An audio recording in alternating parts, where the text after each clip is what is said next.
Cuando va a su físico de 1 año, me dicen que le van a poner las 2 rounds. Y yo les dije que no, I'll bring him back in 2 weeks. Do 1 round and then I'll bring him back in 2 weeks. And the doctor said, it's okay, mom, I already ordered them. He's gonna be just fine. Yo en ese momento supe que tenía que haber dicho que no. Sí. Algo como mamá me decía que no. Y te juro que me lo cuestiono todos los días. Y me culpo a mí misma todos los días. Porque soy tan protectora en otras cosas, tan explosiva. I stand by what I believe. And that day, I don't know if I was intimidated by the doctor or if I just believed him, which as parents, we believe them. Yeah. They're the ones that went to school for so long. Right. And he said, everything's going to be okay, mom. And I believed him. A couple days later, our son wasn't the same son. Wow. Nosotros acostamos a un niño y se despertó otro niño al día siguiente. Nuestro niño tenía su mirada perdida. Nuestro niño dejó de responder a su nombre. Never again did I hear the words mom o mamá come out of his mouth. La segunda ayahuasca fue algo que solté y que sané muchos traumas infantiles. No voy a entrar en detalles, Sí. pero sí te puedo decir que estamos hablando de abusos. No reviví, yo miraba un monstruo. De veras. Yo miraba un monstruo, te puedo decir que miraba un demonio, miraba muchas cabezas, miraba un tipo dragón, oscuridad. Eso es lo que yo viví.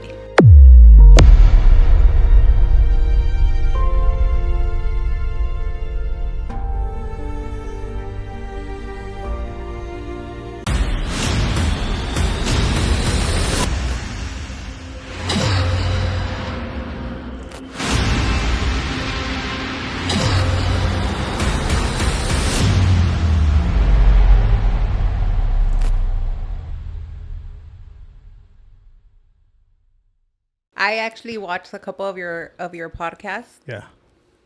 Y a mí me llamó la atención lo que a mucha gente le molesta de tu podcast. Oh, okay. The Spanglish thing? El Spanglish. Really? A mí me llamó mucho la atención porque nosotros vivimos en frontera. Sí. Entonces es parte de nuestra cultura. Estoy de acuerdo.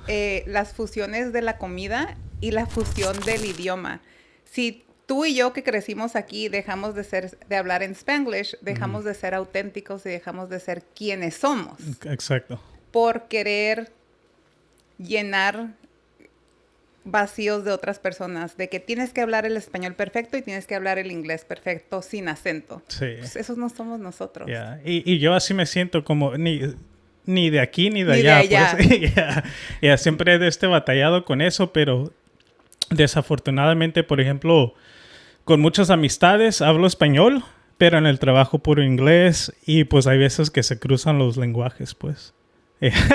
Cuando yo voy a México, Sí. Héctor, mi esposo, fue criado en Michoacán. Okay. Entonces no es frontera. It's deep down in Mexico. Right. Y te miran como la gringuita. Sí. Y tú dices, ¿gringa de dónde? Yeah. Y llegas aquí y vamos a otro estado donde tal vez no hay tantos latinos. Y luego, ¿de dónde? Where are you from? Because you speak with an accent. Y yo, I speak with an accent. Yeah. Pero realmente eso fue lo que me llamó la atención de tu podcast, que las personas que venían contigo se expresaban y eran auténticos. Okay. Que si una palabra no le salía y le salía en inglés o le salía en español, it's okay because Yeah. that's who we are. Right. Oh, well, that's good to hear. Yeah. Yeah. Y a la vez, you're never going to please everybody. Correct. Una gente le va a gustar eso y otra gente no. Si no te gusta, pues continue scrolling, right? Hay otros podcasts que son para ti. Yeah, exactly. Uno de los topics que me gusta más hacer aquí es de ayahuasca. By any chance, did you run into any of those? Yes, and I have already done ayahuasca. No way. Are you serious? Yes. Oh, shoot. How far along was this? I did ayahuasca for the first time in Michoacán when I went to visit one of his family members without him. Okay. We were down for it and we were like, do you want to do it? We've done it. And I was like, sí, llévenme. Y hice ayahuasca la primera vez en Michoacán. Oh, shoot. También hice el sapito. No way. Okay. So we have a topic already kind of on hand. Do you mind touching base on that a little bit? No. Okay, so you're saying you guys did sapo in ayahuasca, but was it just kind of like doing it because it was recreational? Or did you know a little bit of the background? So I had already looked into it. I had seen videos. I had read a little bit about it. La prima que fui a ver en esos momentos ya lo había hecho y el primo de Héctor también ya lo había hecho y me dijeron, es algo que tienes que intentar y tratar. Y más si tienes muchas cosas internas de un pasado que quieres sanar. So yo dije, let's do this. Okay. Pero sí se prepararon haciendo dieta o no? So, the first time I did ayahuasca in Michoacán, they told me you can't have meat, this, that, Right. but I was there vacationing, so of course I said, yeah. Okay. So, no me preparé como debe ser la primera vez. Okay. La segunda vez que hice ayahuasca aquí en Tecate, ahí sí me preparé. Okay. ¿Y cómo fue la experiencia la primera vez sin preparación? La única diferencia que yo pienso que hay es que tal vez te pega un poquito menos fuerte cuando no haces la dieta. Y tal vez lo que dura es menos porque tu cuerpo está intoxicado de metales, comida, muchas cosas que te piden que no consumas. Sí, de las cosas que ahorita que la gente consume que es artificial, muchas de las cosas, desafortunadamente, pues. Yeah. Okay. Pero la segunda vez que lo hice aquí en Tecate, ya me preparé, hice una semana de dieta donde no consumí todo lo que te piden que no consumas y el environment, el entorno en donde se hicieron las dos sesiones fue completamente diferente y también las personas que los estaba guiando era completamente diferente, pero te puedo decir que las dos experiencias yo sí lo recomiendo. ¿De veras? Sí. Ok. So, yo sé que hay veces con ayahuasca puede ser muy personal la experiencia. ¿Se pudiera compartir uno de los mensajes o una de las visiones o algo de la primera vez y de la segunda? Sí se puede. Si no, no hay problema, ¿eh?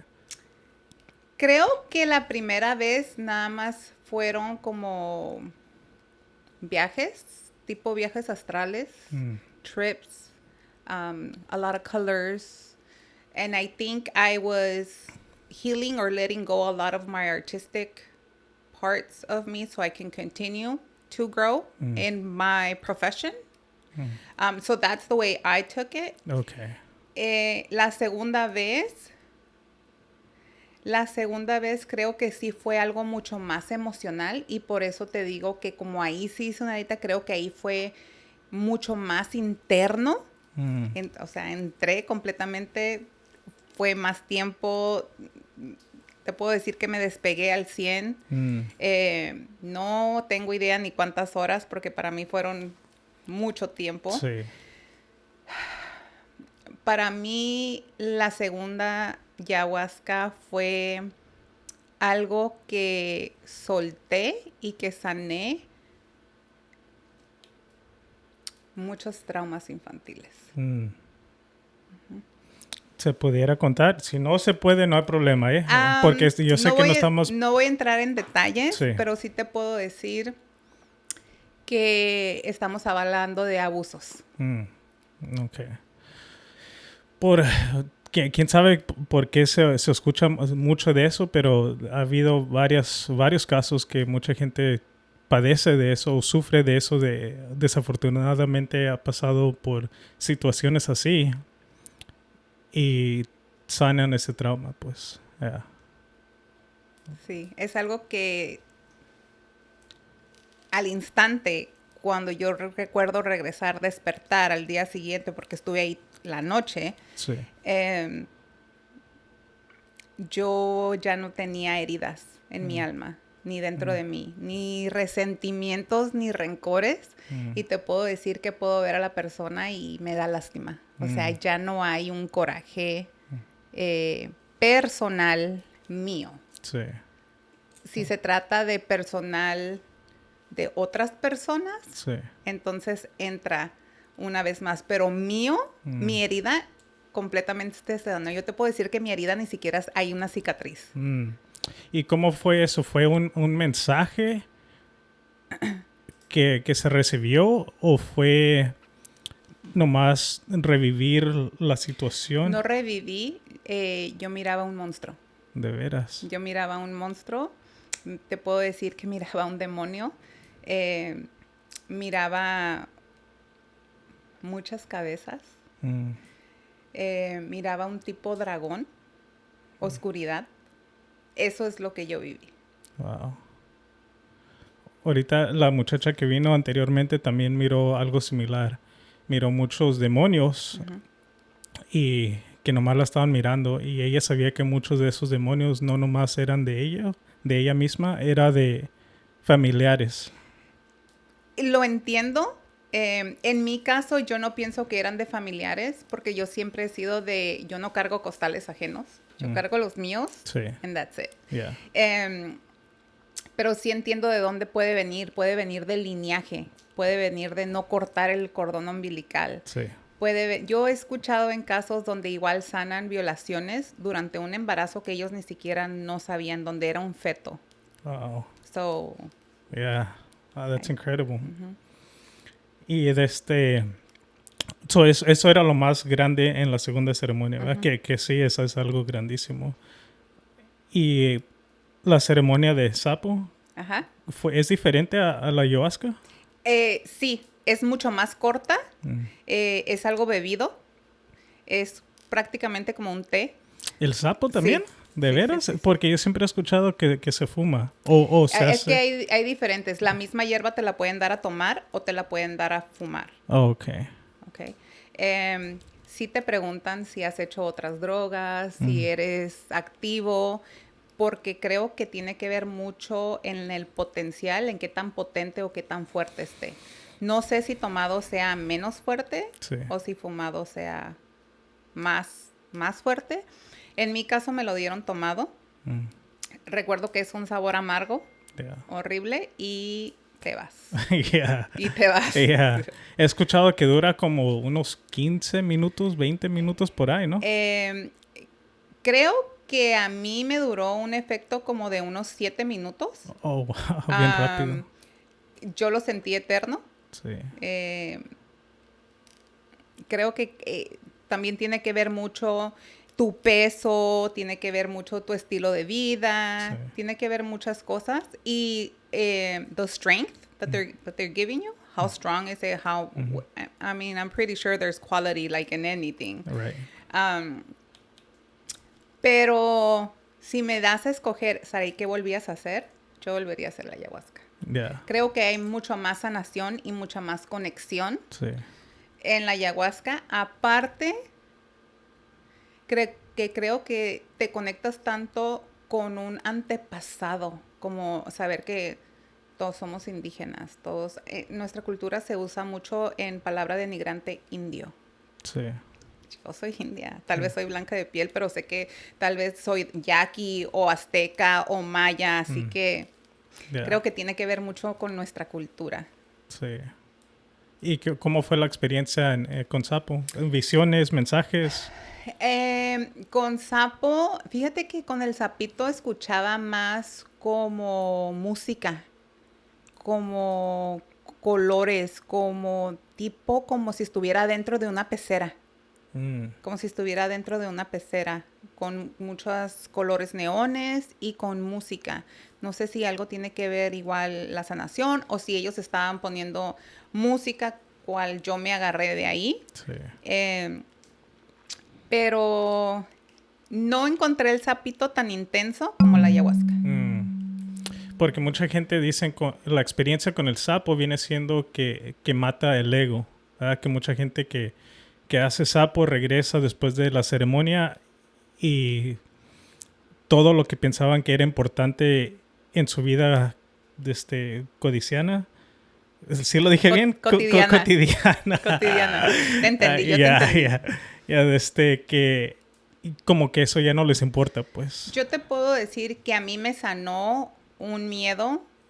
Yo siempre, desde que me convertí en mamá, tuve un miedo activo.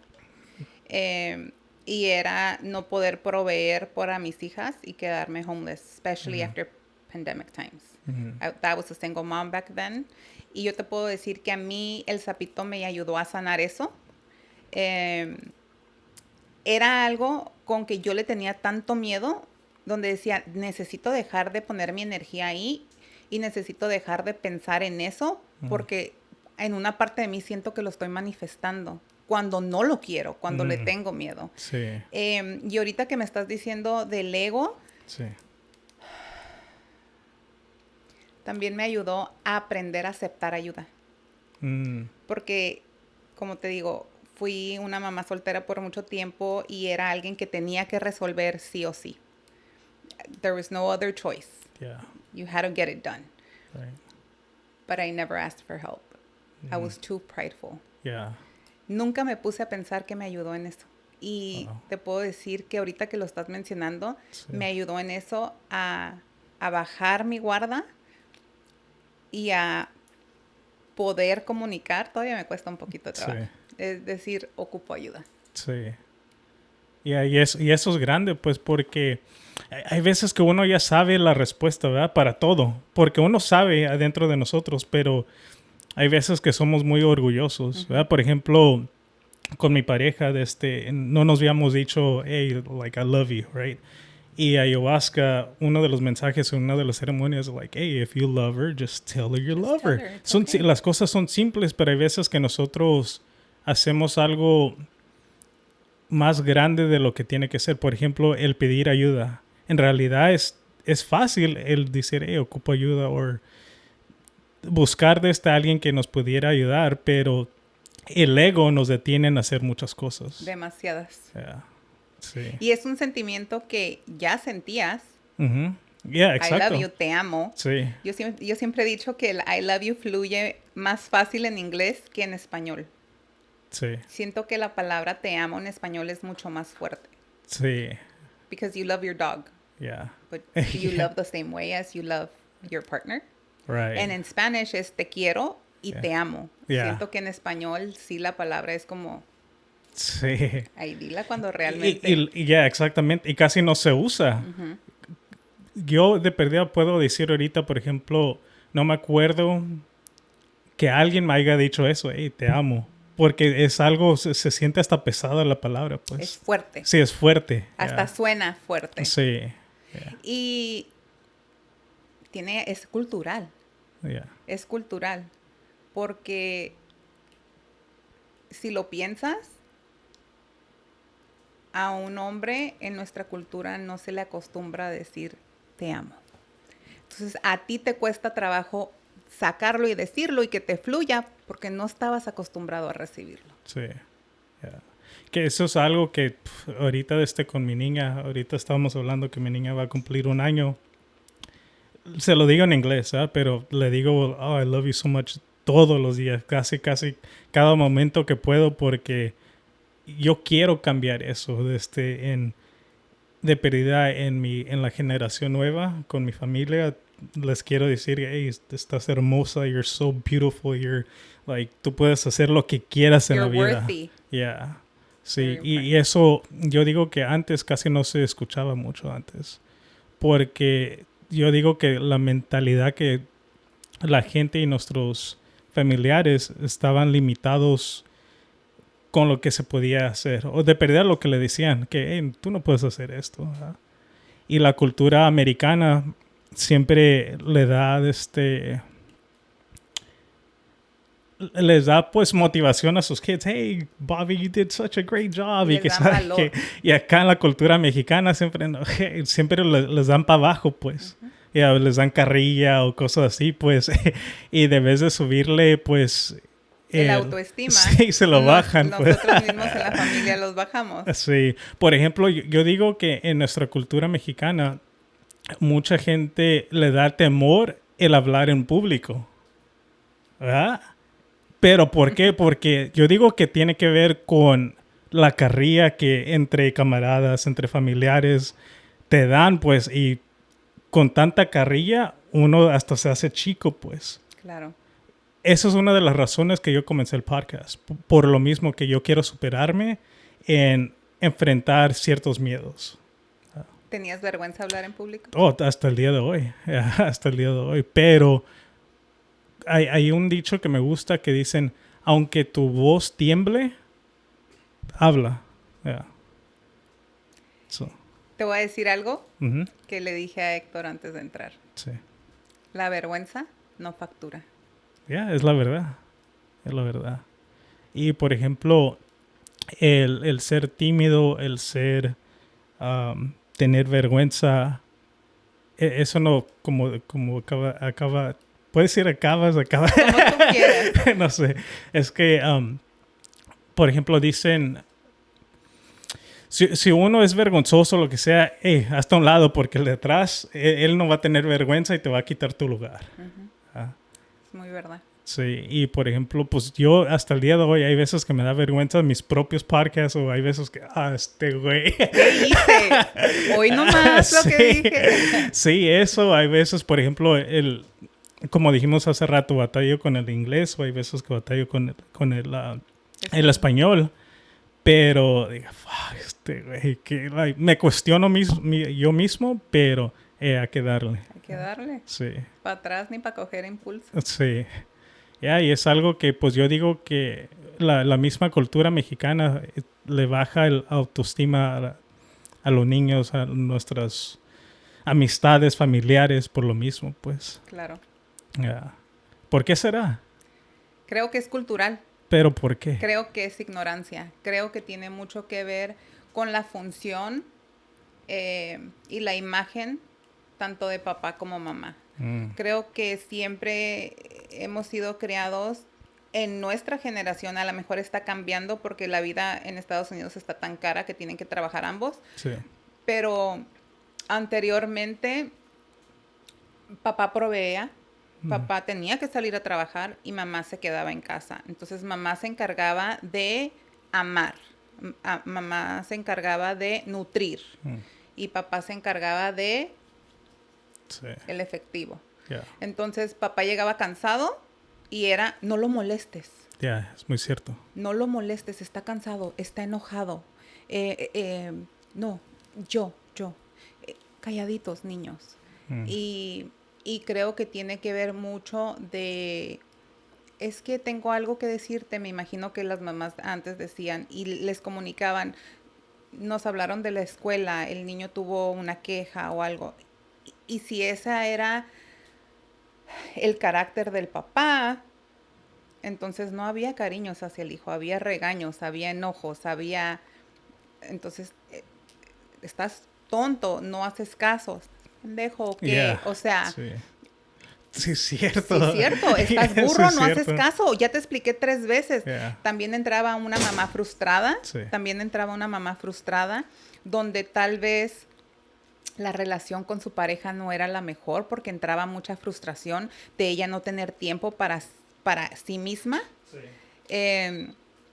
Para tener que estar dedicada y metida en sus 4 paredes de su casa todo el día con hijos y no podía salir a hacer su vida cotidiana como ahora esta generación, hey, I'm going out with my girlfriends, you know, y es lo que pasa ahora. Yo pienso que hoy en día es sano que tanto papá como mamá tengan su propio espacio. Nos divertimos juntos, pero también nos divertimos con nuestras amistades y familias porque es sano. Regresamos al hogar, los contentos y sin frustrar y ya soltamos todo lo que pasó en la semana y continuamos. Sí. Entonces yo pienso que sí tiene que ver mucho cómo nuestros padres fueron criados, cómo sus padres fueron criados. Eran generaciones frustradas. Uh-huh. Y también la mentalidad era limitada, pues, bastante. Pero yo digo, a mi parecer, yo digo que mucho de eso ya va cambiando bastante. De perdida a lo que yo miro, pues.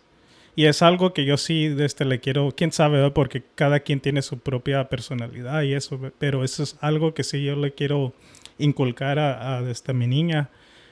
Que siempre camine con la frente al alto. Que siempre diga lo que tenga...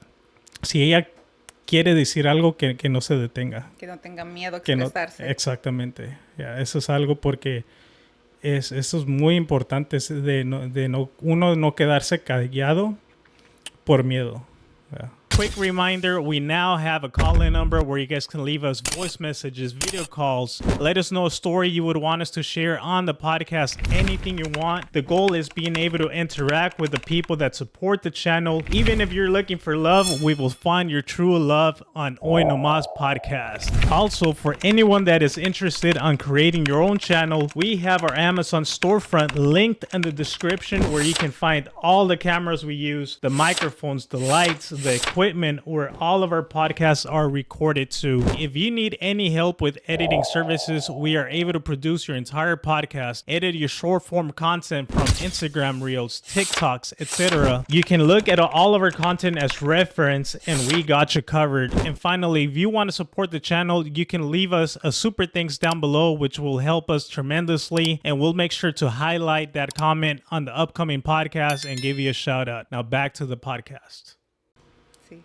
Es muy importante y es muy importante como unos papás les hable y les afirme y los haga sentir. Si ellos se sienten seguros con nosotros, sí, ellos se van a sentir seguros en cualquier momento y se van a sentir seguros hasta de equivocarse y de que no los vamos a juzgar. Sí, porque y eso es algo clave, el uno equivocarse está bien. ¿Verdad? Porque quiere decir que estás haciendo algo que no has hecho antes, pues. Y que de ahí vas a crecer. Exacto. Porque si nunca haces un error, a mistake, es porque sigues haciendo lo mismo. Uh-huh. Y por eso te sale todo bien. ¿Verdad? Pero salte de tu... zona de confort. Sí, exactamente. Y ahí vas a ver si de veras lo sabes todo o eres tan perfecto. Claro. Yeah. Y... Como dije antes, por eso comencé el podcast. Uno, porque quiero promover plant medicine, ayahuasca, porque yo digo que eso se había perdido por años, ¿verdad? Y cuando yo lo descubrí, siento que le ha ayudado a mucha gente y hay muchas cosas que se van perdiendo con el tiempo. Por ejemplo, los remedios de antes. Los remedios caseros. Sí. Por ejemplo, yo me acuerdo que mi abuelita en paz descanse parece que ponía como tomates abajo de los pies. Uh-huh. Y un calcetín. ¿No hay calentura? Sí, ajá. Pero eso ya casi no se escucha de eso. Yeah, y son remedios que servían. Y es que yo digo, soy bien creyente que todo remedio ya está aquí en este planeta. Dios no se equivocó cuando creó el mundo. Lo creó durante 7 días y por algo puso cada animal, por algo puso cada planta. Exacto. Nosotros somos lo que hemos echado a perder el mundo. Sí, y estamos perdiendo el conocimiento. Por eso, de pérdida, si estoy poniendo mi granito de arena en que la gente conozca un poquito más de ayahuasca o de otros... Le dicen conspiracy theories, cositas así, pero es que mucha gente, su mentalidad está bien cerrada. Y yo me cansé de tratarle de decirles amistades. Yo digo, de verdad lo voy a hacer en el podcast. Al que le caiga el mensaje, si lo quieres bien. Ver, velo. Sí, exacto. Sí. Uh-huh. Y al que no, pues... Hey. Como ahorita está regresando mucho la medicina alternativa, lo holístico. Sí, bastante. Yo creo 100% en todo eso. Yeah, y regresa a la naturaleza. Exacto, yeah. ¿Por qué ser creyente en eso? ¿Por qué no? Si está aquí por un propósito. Sí. Si tu abuelita y mi abuelita lo utilizaban. Y las bisabuelitas y las tatarabuelitas. O sea, antes la gente no iba a tener un bebé a un hospital. Y entiendo que tal vez había parteras. Sí. Entiendo que tal vez mucha gente murió en partos. Sí. Y que ahí se desarrolló las cesáreas, los médicos, pero hoy en día los médicos se siguen equivocando. Yeah, exactamente. So, why not believe in it? Right, yeah, estoy de acuerdo. All right, entonces, una de las razones que íbamos a hacer este podcast era por autism, right? Autismo. Okay. ¿Por qué porque ese fue el mensaje que recibí, ¿verdad? Por Think TikTok. ¿Por qué ese... Why that topic of autism? Okay. ¿Por qué? Autism came knocking. I don't even think autism knocked on my door in December. I think autism entered my home intrude my home como el peor de los ladrones. Yo no le abrí la puerta al autismo. El autismo se metió e invadió mi casa, invadió mi hogar, invadió mi familia. Recibimos un diagnóstico de nuestro pequeño, que ahora tiene 2 años, el 20 de diciembre. Lo diagnosticaron con autismo tipo 3, que es el más severo. Nosotros como padres sabemos que Gadiel no nació con autismo. Nosotros sabemos que él estaba llegando a todos sus milestones como tenía que llegar. Nosotros vimos un cambio en Gadiel automáticamente después de sus vacunas del año, after his vaccinations. Wow. Okay. Yo como mamá sabía que no le tenían que haber puesto esas vacunas. Lo sentí, lo presentí, porque le pusieron 2 rounds de vacunas juntas. La de los 9 meses y la del año. Porque cuando él tenía 9 meses, no lo vieron porque tenía poquita gripa. So we're like, we're not even gonna see him come back at year.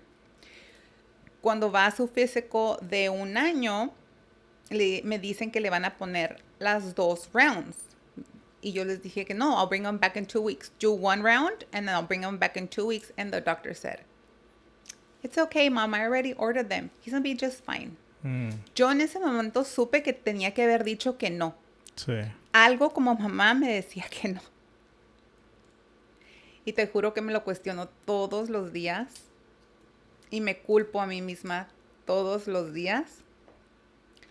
Porque soy tan protectora en otras cosas, tan explosiva. I stand by what I believe. And that day, I don't know if I was intimidated by the doctor or if I just believed him, which as parents, we believe them. Yeah. They're the ones that went to school for so long. Right. And he said, everything's going to be okay, Mom. And I believed him. A couple days later, our son wasn't the same son. Wow. Nosotros acostamos a un niño y se despertó otro niño al día siguiente. Nuestro niño tenía su mirada perdida. Nuestro niño dejó de responder a su nombre. Never again did I hear the words mom or mama come out of his mouth. Wow. Never again did I hear him speak. Yeah. Gadiel had a total regression, and the self-injury started. So our son had a completely opposite turn. Wow. When that wasn't our son before his vaccination. Yeah. So why do I believe in alternative medicine? Yeah. Because it's been working for him. No way, really? Because a lot of things that we've been doing for him and for the family, because we've adjusted so many habits as a family, the same diet that they tell you to follow before an ayahuasca, Yeah. except for the red meats because he needs the protein, we follow at home. And we followed for him to detox him of heavy metals. Yeah. So we've done a lot of changes. So why believe in all this holistic and all these remedies? Because I've seen them work once again in my home. I believe everything you're telling me. I'll tell you one thing, right? Unfortunately, when we've said something like this in the past on this platform, they banned you. Yeah. I believe you. Okay. So I agree with everything. I trust me 100%. I just want to say, whoever's watching this, do your own research. This is not, we're not promoting anything, right? Do your own research. Secretary of State of Health State Kennedy said it a couple weeks ago, and everybody, even the autistic family that we should be supporting each other, stood up against him. Yeah. Well, they took his words the wrong way. Oh, really? California, in our state, is the strictest states for immunizations.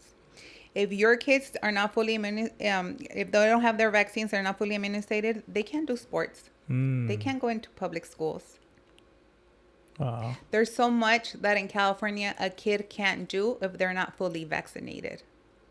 Well, isn't it weird that we're the highest state with the rates of autism, especially in boys? Everybody else is 1 in 35. California is 1 in 12.5 boys. Wow. Boys. It hits boys harder. That's interesting. 1 out of 12 in California. Wow. And we're the strictest states with lots of vaccination. There goes a correlation, huh? I'm just saying, Yeah. like you said, do your research. Yeah, do your own research. You know, find your own guidance. Unfortunately, I have to say this, but this is all for entertainment purposes. So this is just giving our opinions. It's a personal opinion, Yeah. but I've seen it happen in the work and my home. I I understand everybody has different opinions, Yeah. and that's okay. Yep. Because that's what a world's made from, you know? What did I say thoughts. earlier? That's why I'm doing this. But I just, in order It's for a hard topic. Yeah, in order for people to receive the message, you have to You kind have of to. say Yeah. certain little things to like. It's a hard topic, Yeah. and it's a very sensitive topic. Yeah, I agree. Especially when you talk about other people's kids. Yeah. It's very sensitive. Yep. Yeah. And oh man, I had to be super careful on how to say it. But you know when there was the mandates, if you know what I'm talking about. Oh man, I just wanted to wake so many people up. Like, what are you guys doing? What is the? What do you mean you have to wear this mask to go to the store when you're not sick? If this person is sick, if they want to wear that, let them wear it. But why do you have to wear it? Right? Nothing made sense at all. And so many people abide by everything they were saying, and all the different conspiracies that people were calling conspiracies ended up being truthful and factual. But there goes to show you how much power the powers that be have over the people till this day. Yeah, but sorry, the baby's, oh, she's good. But that's another reason why I wanted to do the podcast, right? This type of podcast. Why? Because to spread more awareness, like pretty much how you're doing right now. When I tried to do that the very first time, when it was like talking about that, that's the one that, hey, strike. Like, what the heck? Well, you know what? I think if we strike one more time, Yeah. then we'll go at it one more time. Right. At least I will. Yeah. En español hay un dicho que dice que Dios aprieta pero no ahorca. Y también hay otro que dice que cuando se te cierra una puerta es porque el de arriba te va a abrir una ventana. I like that. So, I questioned God after the diagnosis. Really? A lot. Okay. I went through a depression in February where I was tired of having people in and out of my home because my son has therapies every day. And I questioned God why he had allowed autism into my home and why he had chosen this diagnosis upon my son when my son had been a planned baby, a loved baby. Yeah. The whole family from both sides went crazy over this pregnancy. Wow. We didn't have one baby shower. We were blessed with 4 baby showers. We had the biggest gender reveal where people came from all over California to be with us. We didn't buy diapers and wipes for a year, I would say, of how blessed we were. I prayed upon my womb every day. I spoke to my son every day, and I talked to him every day before and after the diagnosis. And there was many nights where I cried myself to sleep asking God, ¿Qué te hice? Right. I mean, I mean, I know that sometimes as youngsters we do stuff, but yo nunca le he hecho nada malo a nadie. Like, Yeah. ¿qué te hice? Yeah. And he responded to me. No way. He responded to me in a dream Really? about a month and a half ago. What? He responded to me. I'm an educator. I've educated for the past 22 years this October. I educate adults. I've taught at Donovan State Prison, the cosmetology program, before they shut it down. I teach cosmetology, barber, esthetician, manicurist. And he told me that I need to continue teaching. And I said, I already teach. Right. And he said, tú me preguntaste a mí por qué permití que entrara, because I called it a ghost, un ladrón. Y yo permití que entrara este ladrón a tu casa para que sigas enseñando a tu gente latina. Y que aportes a tu comunidad. I believe in dreams. And I woke up the next day y le dije a Héctor, ya encontré mi propósito de vida. And he was like, ¿soñaste algo? And I said, sí. Soñé algo. Y mi propósito de vida es ayudar a la comunidad latina, tengan o no tengan estatus migratorio. Es educarme yo más sobre el tema para poder educar a otra gente. A las abuelitas, a las tías segundas, because our culture judges. Yeah. Our culture judges. I mean, I've seen kids having meltdowns and there's other people recording them. Yeah. And you think, oh, es que préstamelo una semana y vas a ver yo te lo enderezo. Sí. Yeah. Dude. Yeah. That's our culture. Yeah. When I was a kid, there wasn't a diagnosis. There was kids sitting in the corner. Their desks were facing the walls at the corner. Yeah. And now you think about it and you're like, that kid probably had, a diagnosis that we didn't know about back then. You said in school? Yeah. Okay. So that's another thing too. That's something that I'm totally against the school system, right? The way that they have kids, just sitting down in desks for X amount of hours, just receiving information over and over, right?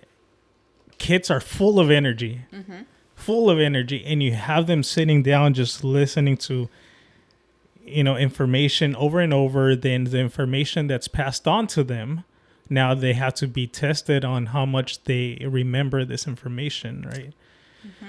When in reality, I feel like the school system should be way different, right? They should have kids just running around teaching things that like more physical activities, learning how to do things around the house, learning how to do gardening. Things that they're going to need for life skills. Exactly.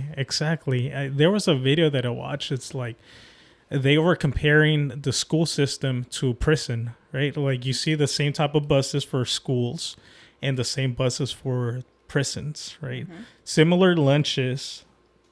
Just the trays. Yeah, similar trays. And it's just like, what the heck? Well, what's the difference between that? And that's why I think the school system should be way different.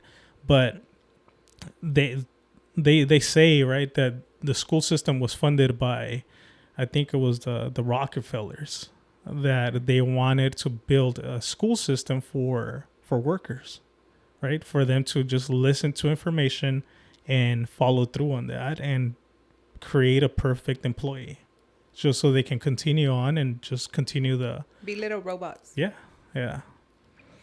And that's why it's like, oh man. And then knowing that a lot of history has been lost or has been manipulated in a specific way, it's hard to want to impose the school system to my daughter when I know it's not the truth, right? to my perspective. I know that my oldest, the 2 older girls go to school every day. Well, I didn't know better. I know that with Gadiel, if God permits, the universe allows me, I'll homeschool him. And I'll teach him things that he will need as life skills to one day be fully independent. Yeah. I mean, you mentioned school lunches. Yeah. They're giving these kids nothing but cereal and sugar in the morning. Agree. And they expect them to sit down for 6 hours straight. Right. Where's the protein at? Yeah. What are they feeding our kids? What are they feeding their brains with? Right. Trans fats, Yeah. colors, red dyes, sugar, processed sugars, things that are not allowed in other continents and in other countries. Yeah. Agree. Yeah. No nutrients. No nutrients whatsoever. So weight-wise, obesity, Yeah. sugar-wise, I mean... And then they say kids, or a lot of kids now, are diagnosed with ADHD because they can't hold still. Well, how are they going to hold still with so much sugar on their system? Yeah, I agree. Or they have sleeping problems and they can't sleep, and then they're calling, protective custody on parents because they're falling asleep. Well, what are you feeding them? Yeah.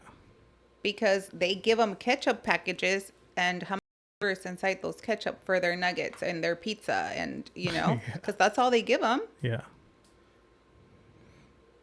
You walk into their cafeterias and there's boxes and boxes of cereal boxes everywhere, of cookies, of course the kids are gonna have ADD and ADHD, and of course they're gonna be calling the parents, well, your kid doesn't stay still. Well, no, they're not gonna stay still like that. Right. Man, I agree with you. The only I'm like, as I'm listening, and don't get me wrong, as I'm listening, I'm like, oh man, I believe everything. But then at the same time, I'm like, how can we put this together? Yeah. So I have to say this. This video is just for entertainment purposes. Do your own research. At the end of the day, you guys are the ones that have full control over you guys' body, over your and kids, their families, and right? what happens in their household. I agree. Man, it's so deep. And Para nosotros fue bien difícil también, ¿eh? Para nosotros también fue difícil hacer cambios alimenticios por nuestra cultura. Mi niño se levantaba todos los días y él quería sus galletas Marías. Nosotros, los latinos o los mexicanos, pensamos que las galletas Marías son las que menos tienen azúcar. Oh, yeah. Fue muy difícil para nosotros dejar cosas con las que crecimos. Esa es otra cosa. Por ejemplo, antes todo lo que pensábamos que era saludable no es nada así. Sí, porque ponen una foto de un tomate o algo. Oh, mira, esto es bien saludable porque es verdura, pero sin saber que es todo lo contrario, pues. Por ejemplo, el cereal lo promovían antes como algo saludable. Ajá, los Cheerios. Yeah, pero todo eso está lleno de azúcares. Yeah. Sí. En nuestra cultura se usa mucho, el guisado, arroz y frijoles. Yeah. Everything has rice and beans. Yeah. You have 2 carbs together. Yeah. So all of our kids having diabetes, that's where it comes from. Es cultural. Sí. De hecho, no es tanto lo que comen, sino también las cantidades. En nuestra cultura, ahí está bien, dale otra, está chiquito. Sí.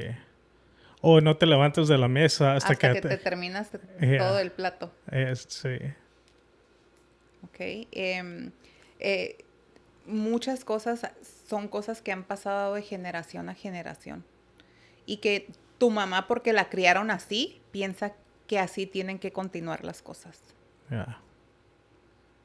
Para nosotros es difícil porque, por ejemplo, si le quitamos las azúcares al niño y si miramos que los meltdowns bajaron. Si miramos que el niño dejó de despertarse en la madrugada llorando. gritando. Duerme mejor. Porque no dormía. Y si él no dormía, no dormíamos nosotros. Sí. Entonces, si no dormíamos nosotros, obviamente, no funcionábamos al 100% como papás. Las más grandes no tenían la culpa. Yeah. Mamá siempre estaba irritada porque a mamá le encanta dormir. Yeah. Entonces, yo como mujer y como esposa no estaba tampoco al 100.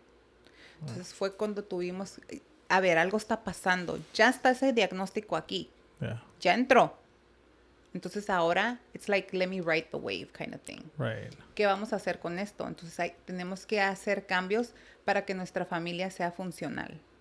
Porque mucha gente ha dicho que el autismo rompe familias o quiebra familias, como lo quieras decir. Y sí las puede llegar a romper.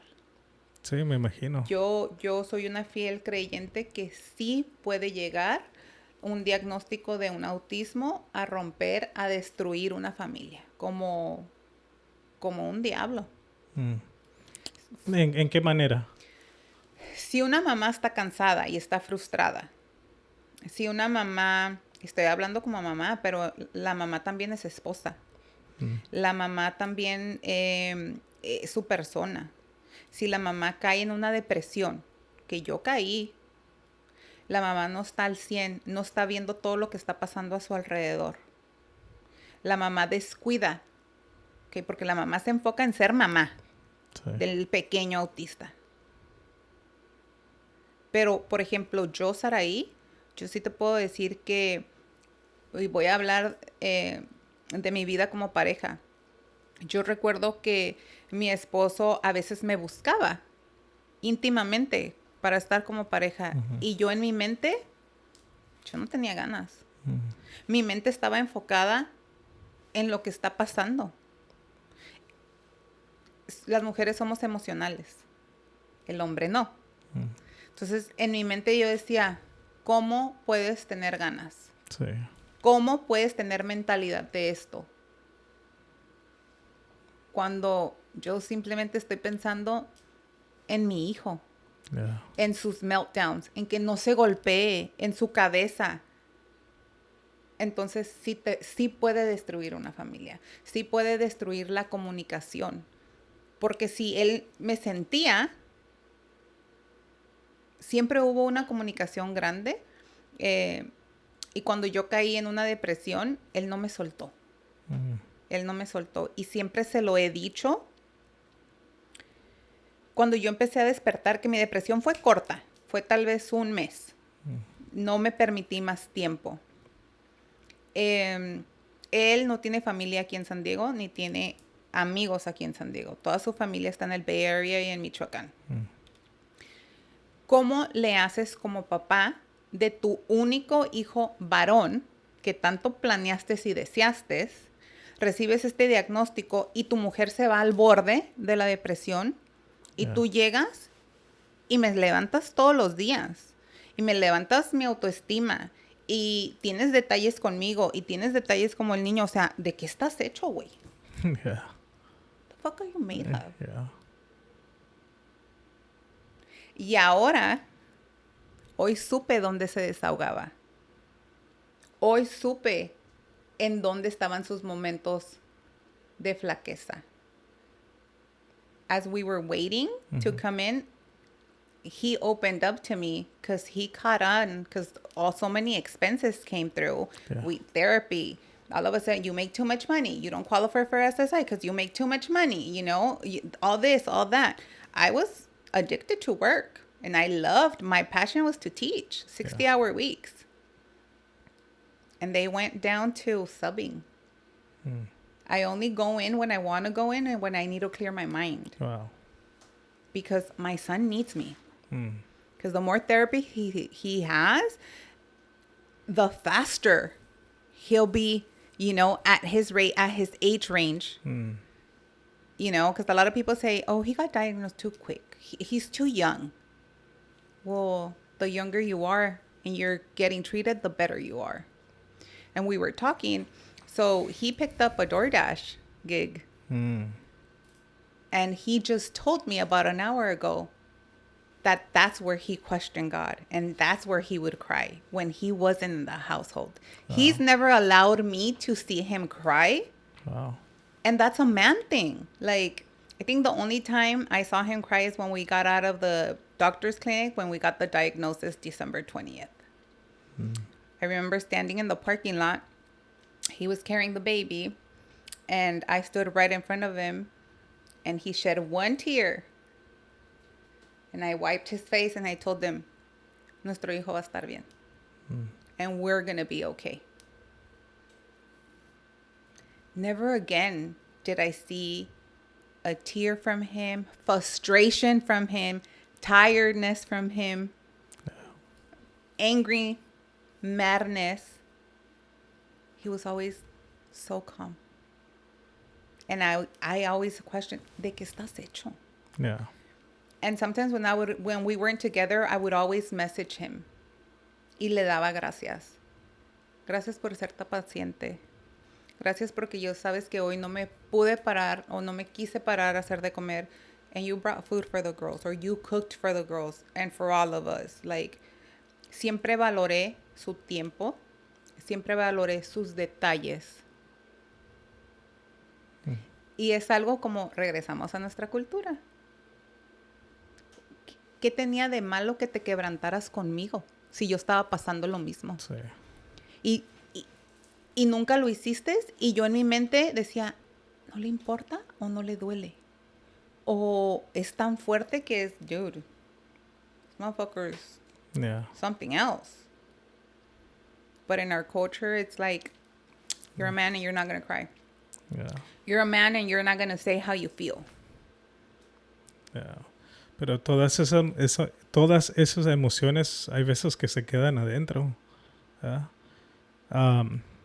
Por eso, going back to ayahuasca, hay veces que a lo mejor el mismo ayahuasca puede ser beneficial. Sí, no sé si lo han considerado. De hecho, yo se lo propuse hace unas semanas y me dijo no. No sé si me dijo no por el gasto, porque el autismo sí tomó, en la cuestión económica, también fue un fantasma en nuestro hogar. O sea, yo dejé de trabajar tantas horas, él dejó de trabajar tantas horas por las terapias. Cuando yo trabajo, él no trabaja. Nos hicimos diferentes horarios, pero a la vez fue un factor, la economía ha sido un factor en nuestro hogar grande. Sí, me imagino. Sí, pero sí se lo propuse. Inclusive le dije, yo te lo regalo. Sí. El dinero es de los dos, pero yo te lo regalo. Y está aquí en cerca, ¿sí? Aquí está en San Diego. Aquí hay un... Aquí en Sensi. Toda la gente que ha venido aquí, la mayoría han ido aquí en Sensi.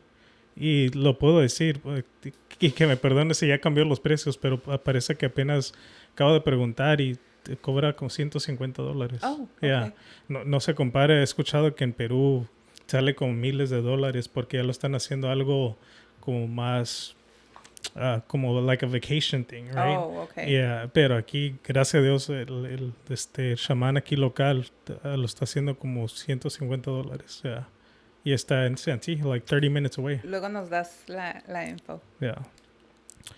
Pero sí, yo sé que hay veces que a mí casi no lloro, ¿verdad? Pero cuando necesito llorar, I do it. Porque es parte de la naturaleza. Sí, hay veces que, por ejemplo, que recuerdos de mi papá o algo así que se vienen, pues, man, aunque sea solo, ¿verdad? Pero I let it out. You have to. Son seres humanos, tienen emociones, no son invencibles. Sí. Yeah. ¿Y por qué por qué el mensaje de TikTok? ¿Hay algo más en específico que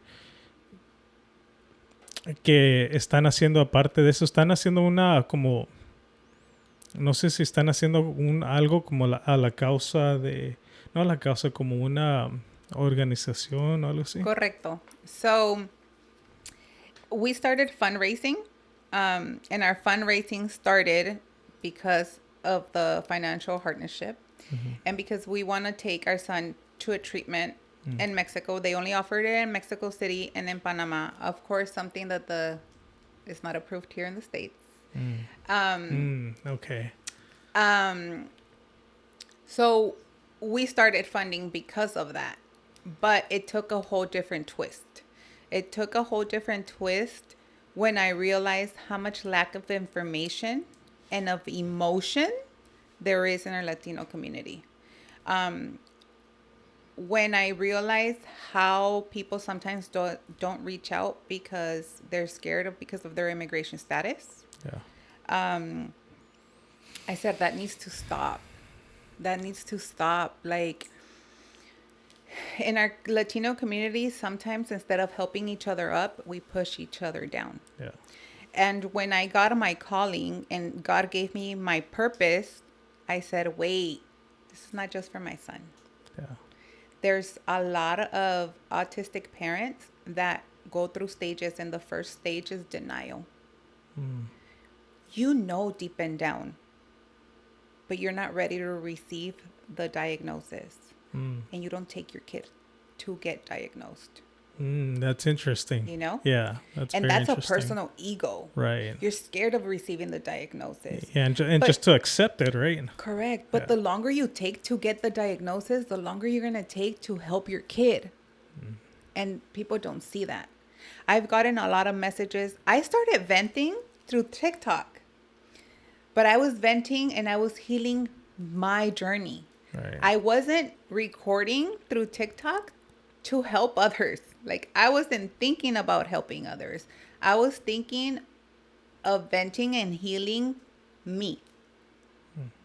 When people started responding to me or questioning me, wait, what? Wait, is this working for you? Can you give us more information? Where did you get that at? Yeah. Or people started messaging me, es que no tenemos papeles y no tenemos cómo ir, no sabemos a dónde dirigirnos. ¿Quién nos va a diagnosticar? Ya fuimos al pediatra. Pediatrician doesn't diagnose. And a lot of people don't know that. When I started receiving all these messages, I was like, wait a minute, there's a need. Yeah. When people started questioning me about, why don't you feed your kid what normal kids eat? Well, what do normal kids eat? Chicken nuggets and French fries and Hot Pockets. And I started telling them why.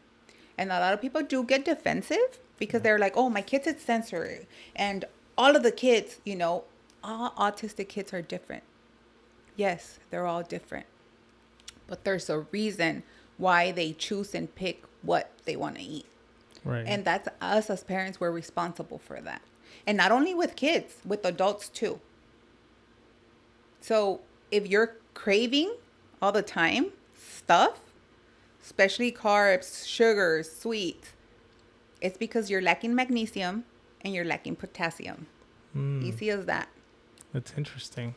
And that's everybody, not just on autistic kids. That's everybody. Right, right. And if you're craving those, or if you're waking up in the middle of the night between 1 a.m. and 3 a.m., it's because you have parasites in your intestines.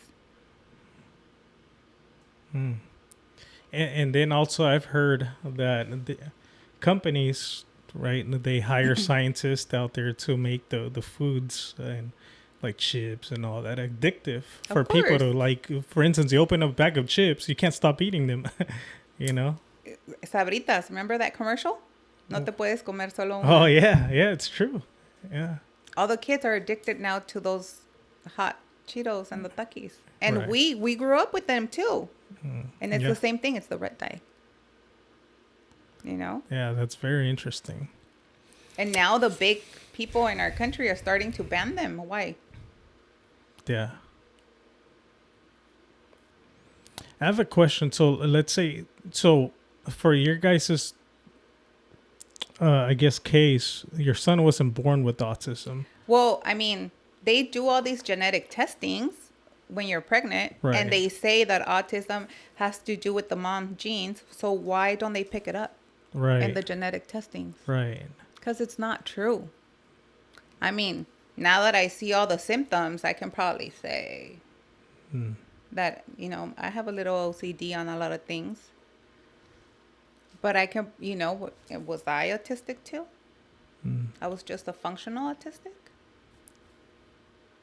because there's different levels and every kid's different. Okay. You know, their severeness, yes, because a lot of parents don't do the changes. You know, and that's okay. Sometimes they don't have the information. Right. So that's where Papas Azules came in. That's where Oric Papas Azules came in. But it came in as fundraising, like I told you, and then it came in as, hold on, we need to do something, because there's a lot of people that need to go back to work, but they don't trust anybody to take care of their kid, because their kid is nonverbal. Yeah. They're not gonna be able to tell you if they're being taken care of, if they're being bullied, if they're being abused. How many cases have we seen? Yeah. You know? So they're afraid of leaving their kids just anywhere.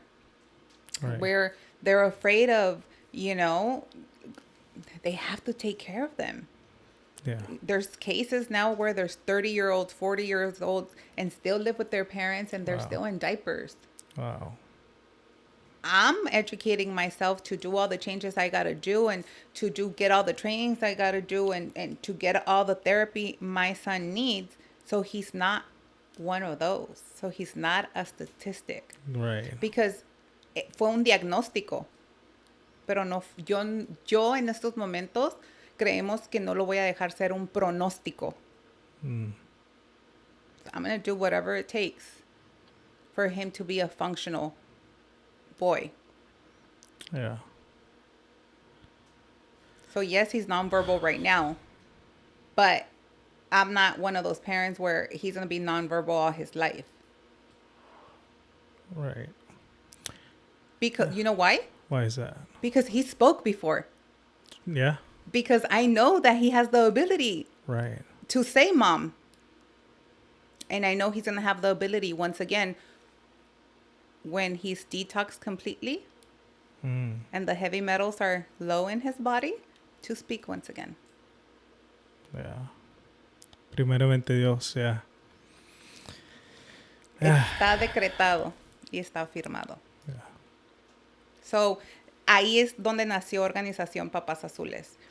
But basically because I want to create a support system, an awareness of support system.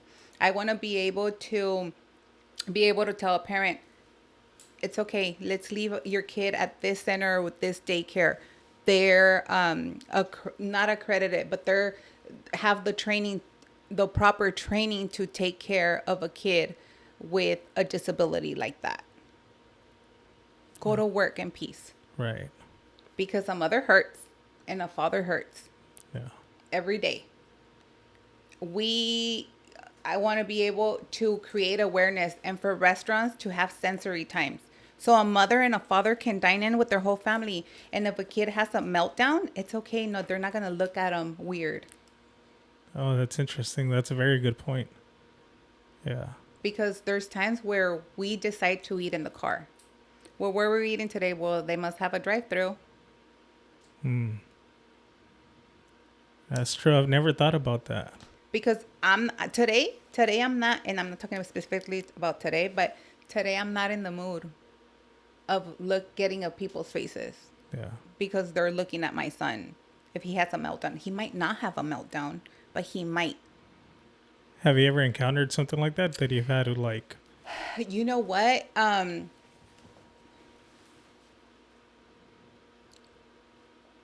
We have, but I've never made a big deal. Dad is really good with him, and dad is his safe zone and his supporting zone. Besides the fact that Gadiel walks around with this blanket, that's his security zone and his safe zone all the time. Like, that blanket can't leave his eyesight. He doesn't even allow that blanket to go in the washer. We need to wash it when he's sleeping. Oh, no way. Yes. So we have encountered stuff like that, but we haven't allowed it to escalate because Dad's always like right there. And then I have seen other people go through meltdowns, especially, in fact, 2 days ago, I saw one at Costco, and I don't know if it was grandpa or just an older dad. I had no idea what to do. This was a kid that maybe around 10 years old, wasn't the heavy set, strong, because at 10 you're strong. Yeah. Just allow your kid to have the meltdown. Mm. If they're not hurting themselves and they're not hurting others and they're not throwing stuff, allow them to scream and cry. Something bugged them.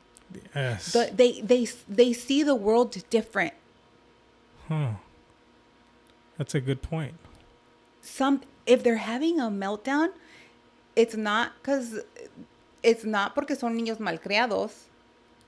Something cost it. Something bugged him. Yeah. He touched something that he didn't like. You don't know if his jacket is bugging him because they're very sensorial, you know. You don't know if the light bugged him. We need to allow them to express themselves. As soon as they're done with their meltdown, they'll pick themselves up and it's over.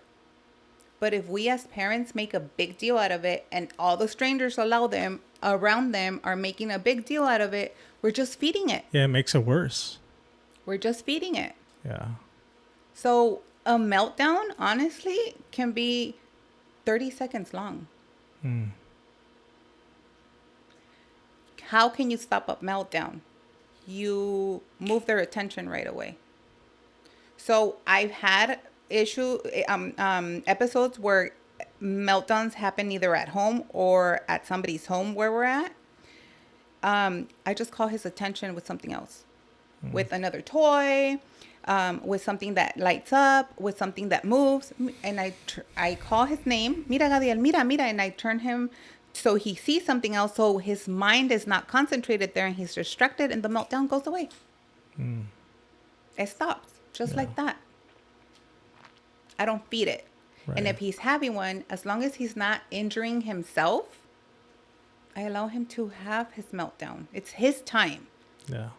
We have meltdowns as adults.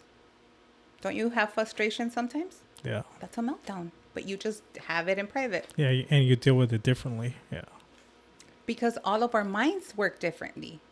They say that a kid's mind works, an autistic kid, it's a neurological thing.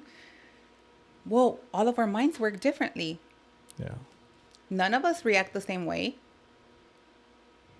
Yeah. Just recently, I heard about the telepathy tapes. Mm-hmm. For the people that don't know, I think they were stating that I think it was a different podcast called the telepathy tapes, and they were saying that kids with autism, they're more connected to the spiritual realm, and they have more abilities and other capabilities that, as quote unquote normal human beings, right, that they're able to communicate telepathically, and that they're able to I guess see things that we can't see. Have you guys ever experienced anything like that? Okay, so my 13-year-old, she's a girl. She also is diagnosed autistic. But she got diagnosed about 2 years ago. She never got diagnosed as a younger kid because she's fully functional. Okay. As she goes through hormonal changes, she starts going through changes. And that's when I said, hold on, something's going on. And I thought it was just she's going through hormonal changes. She's being depressed. She's probably being bullied at school. Something's going on. So I got her into therapy. Yeah. They told me, are you aware that females hide the symptoms a lot better, but they're very emotional? What are you talking about? What symptoms? She's autistic, type 1. And it made sense to a lot of things that I saw in her growing up. But I can tell you that my daughter's gifted. My daughter can come from school and be like, I think you put too much salt in the food today. And I'll turn around and I'll look at her and I said, and what are we eating today? And she'll be like, spaghetti or picadillo or just anything. And I'm like, what? Yeah. Or she'll text me and she'll tell me, everything's going to be okay, Mom. see how I'm okay, my little brother's going to be okay too. What are you talking about? You should be in class. Well, I am, but I know you're sad. Or I know you're crying. Wow. Or she'll text my husband because my husband drives up to the Bay Area often. And she'll text him or she'll call him and she'll be like, you need to pull over and you need to rest.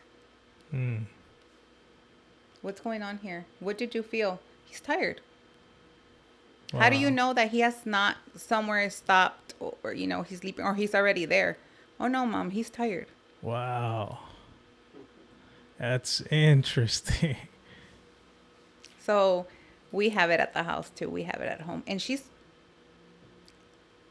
has extremely good grades. I wouldn't say straight A's because I would be lying to you. Yeah.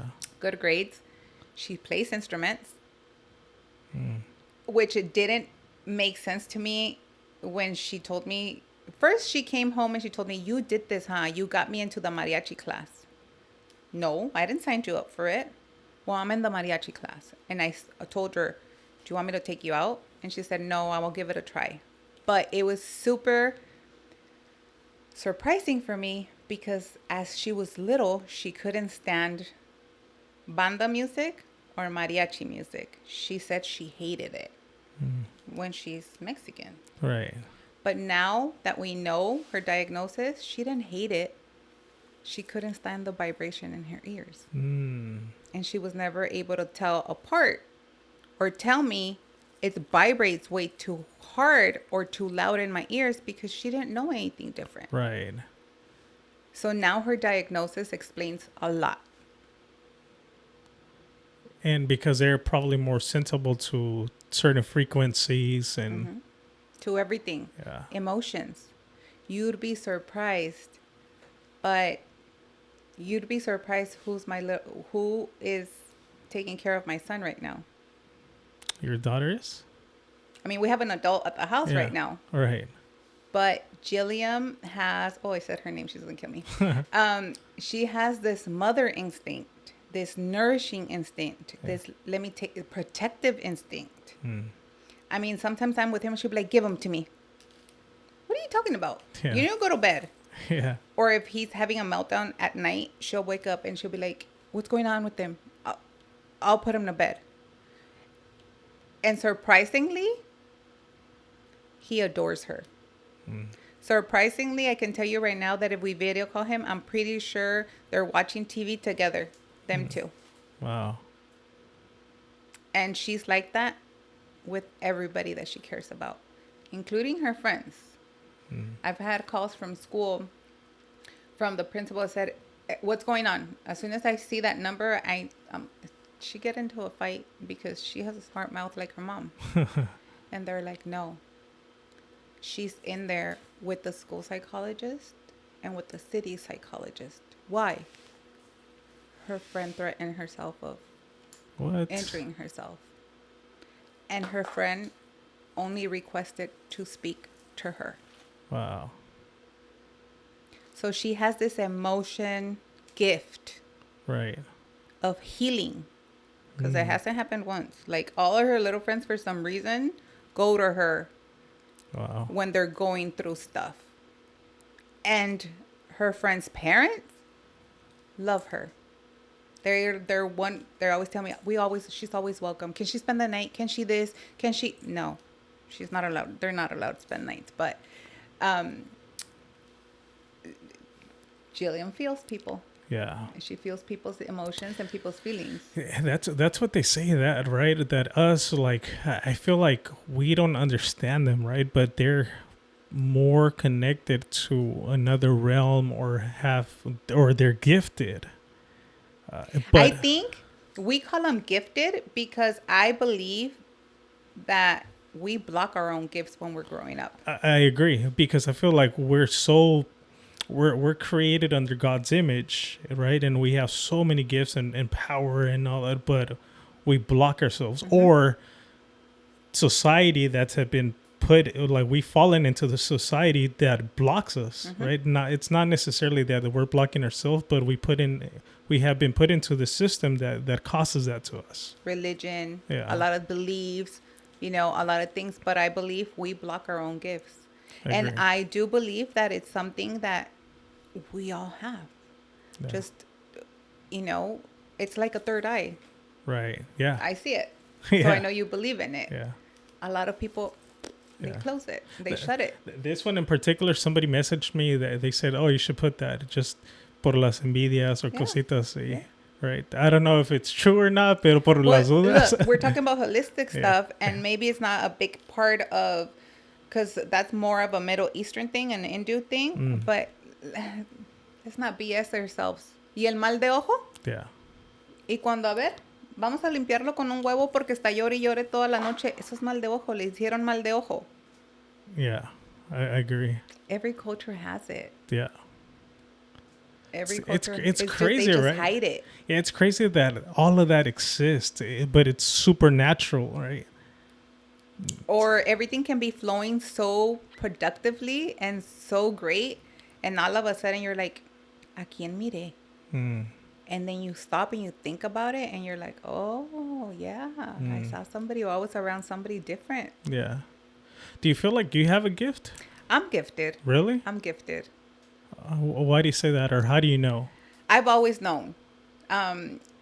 Even my mother's always known. I can tell you when I can look back at things growing up.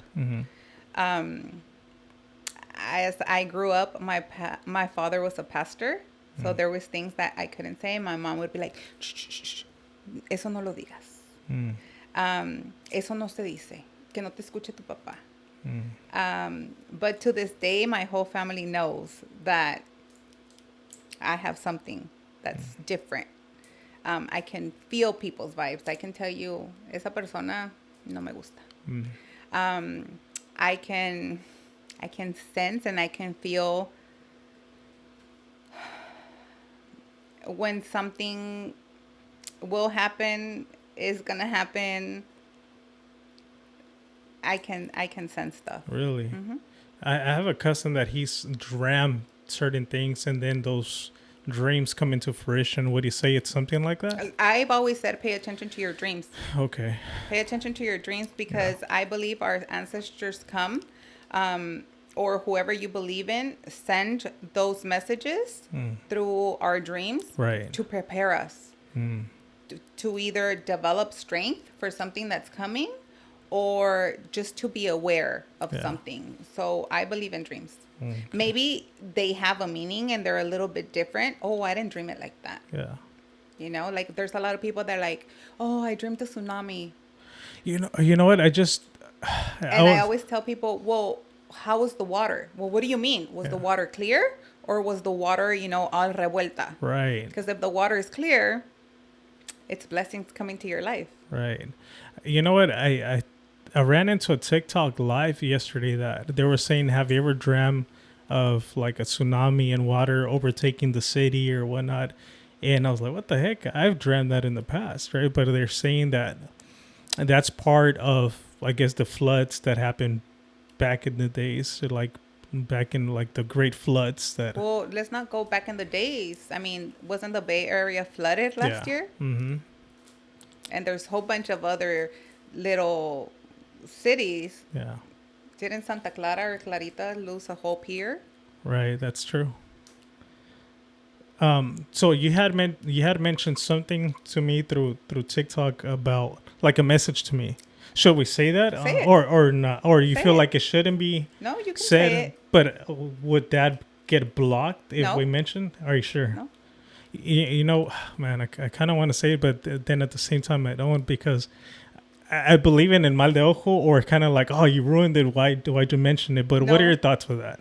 I think I came across your page for a reason. Mm-hmm. Yo pienso que iba a decir, oh, estás hablando de algo supernatural, pero metes a Dios. Somos It's all one, right? Somos crianza de Dios. Yeah. Dios creó lo bueno y creó lo malo. Yeah. So, creo que hay religión y hay fanatismo. Mm-hmm. Okay. Yo soy hija de un pastor que estaba fanatizado a una iglesia. que le daba más importancia a la iglesia que a su familia. So, no todo lo que veía era realmente la verdad. Yeah. ¿Qué te dije a ti? ¿Lo puedo decir? No se va a bloquear. Okay. No se va a bloquear. no se va y te a voy a bloquear. decir por qué no se va a bloquear. Ajá. Porque lo que es para ti, ni aunque te quiten. Okay. Y a mí me mandaron decirte a ti que algo que tienes pidiendo mucho tiempo, te viene una gran bendición. No sé qué has pedido mucho tiempo. Sí. Pero a mí me mandaron decirte a ti que a la persona que tú le pides, sea Dios, sea Buda, sea Allah, en quien tú creas, te ha escuchado y te va a bendecir. Yo no sé si es un negocio, una casa, que tu familia crezca, estabilidad, nombre, I don't know. Yeah. Pero a mí me dijeron que antes de que termine el año tú vas a ser bendecido. You know what's weird? That somebody, same message reached out to me. Same message. Exactly the same thing. And then this lady that came to the podcast, she read the oracle cards and she said the same thing. I don't disregard it, but then at the same time, I don't get my hope. No lo puedes estar esperando. ¿A qué horas? ¿Cuándo? Right. No sé si estamos hablando de economía. I mean, no sé si estamos hablando... Puede ser un lawsuit all of a sudden. Yeah. Puede ser un lotto. Puede ser un lotto. I mean, y tú dices knock on wood y a lo mejor no sé si estás en una demanda que estás esperando ganar, pero igual puede pasar un fender bender. Right. Una caída. Nada más tienes que saber que una caída puede ser mala para tu cuerpo, pero buena y bendición para tu familia y muchas cosas. O sea, hay muchas cosas que la gente no mira las dos partes de la moneda. Yo lo único que te digo es que a mí no me dijeron dile que se cuide. No, a mí me dijeron viene una bendición. La bendición que él ha pedido por mucho tiempo con gran fe fue escuchada y se les hará dada en su momento. Pero a mí me dijeron antes de que termine el año. ¿Y cómo se recibe eso? Oh, man, I got the chills. ¿Y cómo se recibe esos mensajes? Through sueños o just mensaje mental, like let's say, what were you doing that you received the message? I was watching your videos. Okay. Do you remember any video? No, okay. I don't recall. Okay. I was sitting down on my couch watching your videos, and I saw a lady standing behind you, and it's an older lady, and I don't know if it's somebody from your side, even though I see that protected you or protects you, but it could also be somebody on the side of your partner. Because remember that every time we have intimacy with our partners, we cross energies. That's very interesting. And we cross energies for the past 5 years. You know, because the message I received through ayahuasca, right? I've always struggled, and it might sound repetitive, right? But I've always struggled with having that lack of a motherly affection and love. Okay. Because I've always been the protector and the provider to my mom. But in ayahuasca, I got the message and the reassurance that I was gifted to my mom because she needed me more than I needed my mom, right? So God placed me in her life, in a sense, to look out for her. Because if it wasn't for me... To save her, maybe? Yeah, if it wasn't for me, who knows where she would be at, right? Financially, with stability. So that was the message that I received, that I was gifted to my mom for that, for her to be good. And however, since I've always lacked that motherly love and affection and just somebody that I can feel that if I need a hug, I didn't have that, right? But Mother Ayahuasca said that, yeah, even though she's your mother here in the physical realm, don't forget that I'm still your mother and I'm always going to take care of you. And for me, that brought so much peace of mind because I feel like all my life I've lacked that, right? I felt like I had to raise myself. My dad, I'm not sure if he got deported or he just left back to Sinaloa. My mom was always doing her thing. So I kind of had to grow up by myself, which at the same time, it can be a blessing in disguise, even though I had to grow up and kind of like learn how to work and how to like look out for myself, right? It made me grow up, I guess, fast, but at the same time develop a lot of skill sets that maybe somebody that's more blessed in having both parents at the same household, and maybe they wouldn't work as hard. Correct. But it just brought up a lot of peace of mind, and that, and I actually rewatched it, and I've always felt like I'm always been taken care of by a higher power, because one way or another, I feel like I've been blessed, right? Obviously, I'm not rich. I don't have everything that I wish I could have, but I've always felt like I've been blessed. And who knows if it's that, right? That Mother Ayahuasca, God, whether it's a feminine being from another realm, a family member, I've always felt like I've been looked out for. A grandma. Yeah. Maybe somebody you didn't even meet physically. True. But always protected you. Yeah. Because I saw an older lady protecting you as a kid. As a kid, it was my grandma for sure. No. She looked out for me a lot. She took care of me. Yeah. And she still does. Yeah. And she still does. Because they're not physically here, but they're here in spirit. Yeah. That I agree with. My fiance Chelo, she got to talk to my dad. Yeah. Man, she got to talk to my dad, and even though at times, like I'm posting, no matter what my mentality, I'm always posting, I'm always grinding. I know at times not to look at the numbers, because at one point they're going to be up, at another point they're going to be low. But something tells me to continue going, right? But don't give up. Yeah. No te desistas. Yeah. And my dad told her that even though at times I might get discouraged, like there's a lot of mixed emotions at times, that whenever I post on YouTube, that there's a group of people out in heaven cheering me on for all of my accomplishments. And I don't know, like, even though I can't, he said, even though he can't see us, we're always watching him. Yeah. Yeah. Yeah, I agree. Yeah. So just, I don't know, it's, feels good, you know? So we'll see. Only time will tell. Yeah. Primeramente Dios. That's right. Yeah. Y si no te lo dijo nada más yo, Mm-hmm. o si no te lo han dicho otras personas, Yeah. es porque otras personas también los están viendo. Y porque les llegó el mismo mensaje. Yeah. And the other person was a random person too. Completely random. And they told me that message. That was, a blessing is coming your way. Yeah. And it can be anything. Yeah, exactly. It can be anything. Only you know what you've asked for. Right. But it can be anything that you see as a blessing. Mm-hmm. You never know. Somebody big might come and sit in this chair, and then boom, from there, you know? And that can be a blessing. Right. That interview itself can be a blessing. Yeah. But the best part is for you to be a blessing in other lives. Agree. Because it's a universe, and we all circle. Yeah. Or the infinity sign. Right.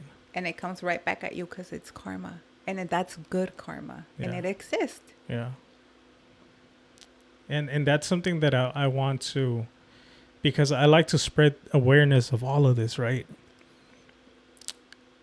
And at times, I don't know if like people take it in a bad way that I'm spreading awareness of like plant medicine and things like that. But I do it because I want people to like wake up almost, right? But I want to receive that message of like, hey, like, are you good? Mother Ayahuasca, are you good that I'm spreading the message in this way? Luckily, people that have done it because of them listening to the podcast and doing these type of episodes, they've told me like, Angel, thank you, because of listening to your episodes, like it changed my life in a positive way. So that brings so much peace and joy to my heart, because I'm like, at least I'm making a difference in that way. Yeah, and it's your decision how you decide to see life. Yeah. In my case of the second ayahuasca, that's something that changed. It's how I saw life from that moment on? Do you take it as a blessing? Do you take it as a learning experience? Or are you going to sit down and cry on any situation for the rest of your life? Yeah, it's true. Because you can either act on it or dwell on it. All right. And any final words, any final messages that you would want to like give the audience? Yes. So, sympathy. I think the only word would be sympathy. Simpatia. And sympathy doesn't mean I have to smile, because there's people that have issues smiling, problems smiling. Take the time to look at that family. Take the time to see if that mother has vented, if that mother's emotionally stable, if that mother needs a hug, if that father that's out there providing and is focusing on the money to bring home needs a hug, or needs that friend, hey, because our friends walk away. Yeah. Does that father need a day out, just a beer? I have coffee. Yeah. Does that father have had a sitting in the barbershop getting a shave, just having him time? Yeah. So the word that I would say for everybody, no matter what the situation is empathy.